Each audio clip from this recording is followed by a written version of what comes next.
నిన్నటి ప్రశ్నకి సమాధానం మరియు వివరణ ఒకసారి చూసినట్లయితే, కురుక్షేత్ర యుద్ధం తర్వాత కౌరవులలో చనిపోకుండా మిగిలి ఉన్నది ఎవరు? ఆప్షన్ ఏ వికర్ణుడు, ఆప్షన్ బి యుయుత్సుడు, ఆప్షన్ సి దుశ్శాసనుడు, ఆప్షన్ డి దుర్యోధనుడు. Correct answer is option B యుయుత్సుడు. ఇక్కడ ఒకసారి ఆప్షన్స్ చూస్తే ఆప్షన్ ఏ వికర్ణుడు. యుద్ధంలో 14వ రోజు భీముడు దుస్సల భర్త అయిన జయద్రథుని చంపడానికి వెళ్తుంటే వికర్ణుడు భీముడిని అడ్డుకుంటాడు. వీళ్ళిద్దరి యొక్క గదా యుద్ధంలో వికర్ణుడు వీరమరణం పొందుతాడు. Option B యుయుత్సుడు.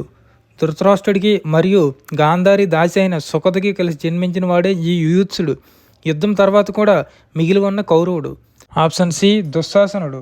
కురుక్షేత్ర యుద్ధంలో 17వ రోజు భీముడు గదా యుద్ధంలో ఈ దుశ్శాసను సంహరించి ఆయన గుండెలు చీల్చి ఆయన యొక్క రక్తాన్ని తాగుతాడు. ఇక ఆప్షన్ డి దుర్యోధనుడు. కురుక్షేత్ర యుద్ధంలో 18వ రోజు భీముడు ఈ దుర్యోధనుడు యొక్క తొడలను చేర్చి సంహరిస్తాడు.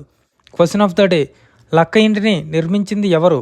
ఆప్షన్ ఏ మయుడు, ఆప్షన్ బి పురోచనుడు, ఆప్షన్ సి ధౌమ్యుడు, ఆప్షన్ డి విదురుడు. మీకు ఆన్సర్ తెలిసినట్లయితే కింద కామెంట్ చేయండి. Thank you for watching.